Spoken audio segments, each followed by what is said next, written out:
In a move that is beyond certain to leave Donald Trump's campaign staff banging their heads against their desks, let's confront the misinformation that you're about to spew to your viewers, hoping that they or someone else won't fact check you. Look, dude is having a bad week. His debate performance was a disaster, wherein 60 million people watched this sweaty lunatic claim that migrants are eating pet cats and dogs. Trump was debating 3 people, not 1, 2 of whom's fact checks were actually sometimes erroneous and didn't bother to fact check Kamala.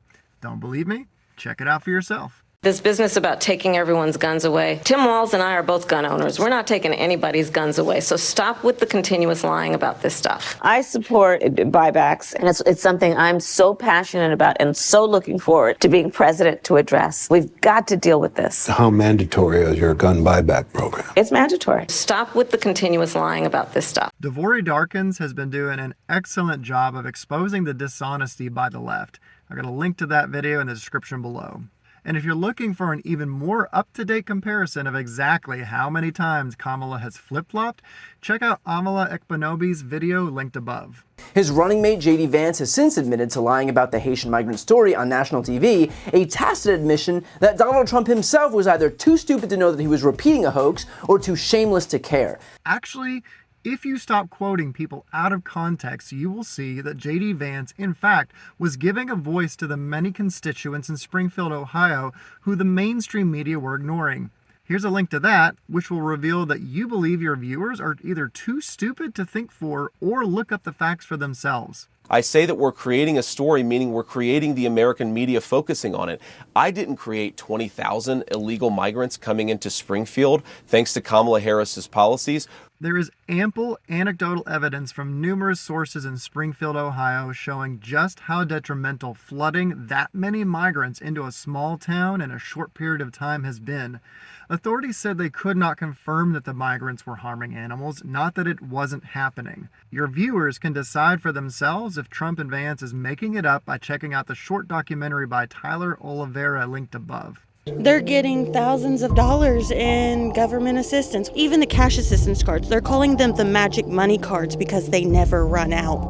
Man, they're nothing but a headache. All they're doing is raising our rent and our taxes and wrecking vehicles. Everybody wants to make this into a race issue. It's not a race issue. It's culture, it's accountability, and it's respect. Since June, they took me off of, I'm a vet. They took me off of the disability. You're a veteran and you're competing with some of the resources they're getting. It just came in here? Yeah. This is a strategy to get us talking about the latest crazy thing that he did, whatever urban legend he amplifies. Right now it's about people eating cats or geese or whatever, because he cannot afford for us to be talking about his record. So they don't want us talking about his record. Which part of it do they not want us to talk about? Is it the part where the middle-class family income increased nearly $6,000, or the unemployment rate reached 3.5%, or the fact that he cut taxes for basically everybody in America? Or was it when he deregulated business so that they could function better? I mean, he's pretty well known for his drill, baby, drill, and that's what they did. We had almost full energy independence. Or maybe it was during the COVID crisis when he launched Operation Warp Speed to make sure that we had the much-needed vaccines. And the list just goes on and on. He doesn't want us talking about the fact that his main economic policy promise he actually kept was to cut taxes for the rich. How conveniently the mainstream media ignores the fact that Trump lowered taxes for everyone, not just the rich.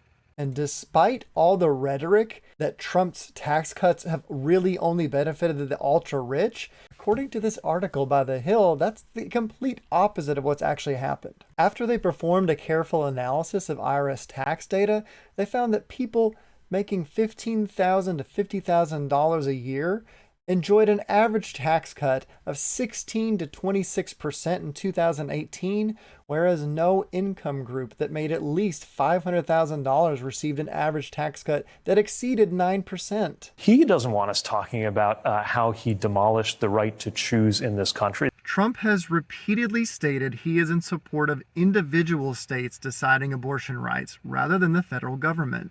And you know what? The Supreme Court agreed. And this is a point that Sarah Longwell made too. I know that it looks like Trump is self-immolating, but talking about eating pets and hating Taylor Swift are just him trying to change the subject from his catastrophic debate performance this week. Trump is trying to deflect?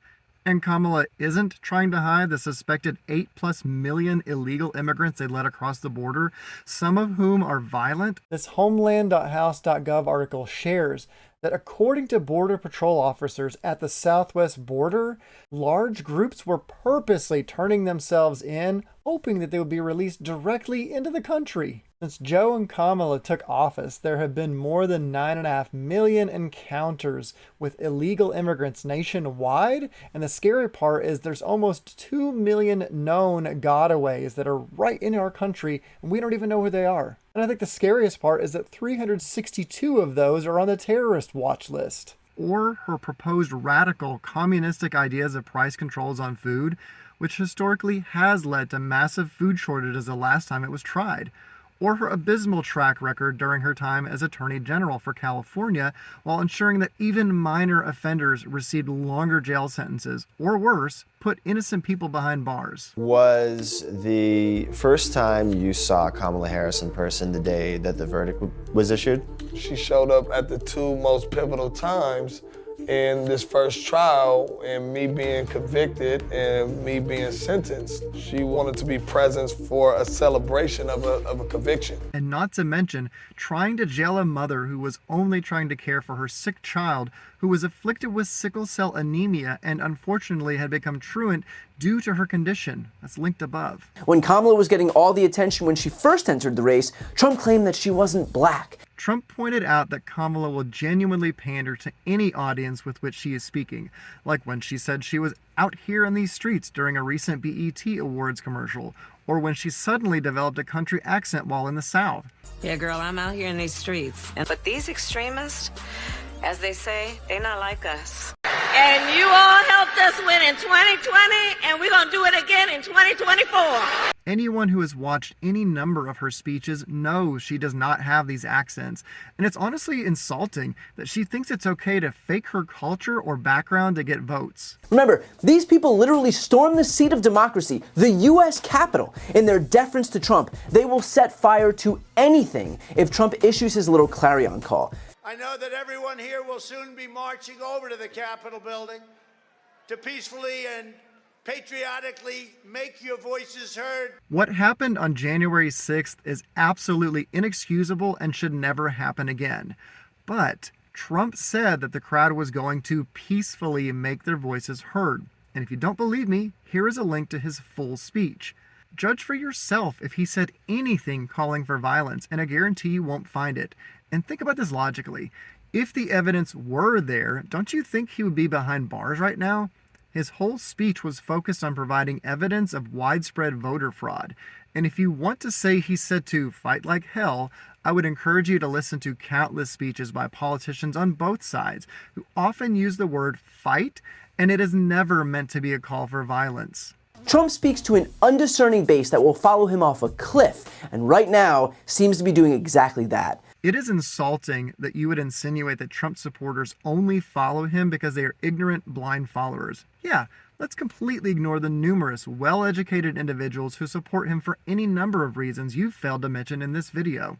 But the sad reality is that what this will do is put Taylor Swift's life in danger. You're saying that Trump's words are endangering Taylor Swift. There's been no evidence of that of which I'm aware, and yet 2 people have actually tried to kill Trump already.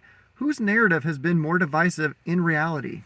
We are literally right now in the midst of another Trump scandal where his lies about immigrants in Ohio have left them contending with property damage, death threats, bomb threats. And when asked, by the way, to disavow the bomb threats, well, here's what Trump had to say. Do you denounce the bomb threats in Springfield, Ohio? I don't know what happened with the bomb threats. I know that it's been taken over by illegal migrants, and that's a terrible thing that happened. Springfield was this beautiful town, and now they're going through hell. It's a sad thing. Not going to happen with me, I can tell you right now. Really? In your own video, it shows Trump as saying he wasn't aware of bomb threats, not that he wouldn't disavow them. How does one denounce something of which they are not informed? Are you deaf, or purposely quoting Trump out of context as those on the left so frequently do? Because the media is broken in this country. Oh, you're definitely right about the media being broken. Thank you for being the pot that calls the kettle black. Pierce, I find it so bizarre that the onus is always on the Democrats. It's always on the adults in the room to create unity. Where was everybody for the last 6 years calling for unity when Donald Trump was president? Directly associating Democrats with the adults in the room and by default insinuating that Republicans are the children is the exact kind of divisive rhetoric that is helping to split our country apart. And, as far as the violence is concerned, I feel like any effort to try to pin, again, the onus on Democrats in terms of lowering the temperature in this country is just a testament to the fact that the Republicans are graded on the curve. Many Democrats, you included, are doing the very things they claim to be fighting against. The party preaching the most love and tolerance has some of the least tolerant people of anyone who happens to disagree with them. The left constantly saying that Trump is a threat to democracy and will become a dictator isn't divisive. Again, with what other president in recent history have we seen not one, but two unaliving attempts in 2 months? The Democratic administration has painted Trump in such a light of being a dictator and an existential crisis to democracy that it's no wonder some people feel it is actually their duty to their country to try to take him out. If you are an undecided voter watching all of these claims being exposed, you have every right to be infuriated that the people you are told you can trust are not just being biased, but possibly far worse. And you have every right to wonder, are they taking other stuff out of context? I would encourage everyone to seek out sources that contradict their views so that they can have an unbiased opinion. That's why I purposely seek out left and right-wing sources. And I can tell you, social media algorithms have an incentive to create an echo chamber in which you only hear content that confirms your views, and you legitimately could be missing out on a whole lot of truth. Links to all the sources in this video can be found in the description below.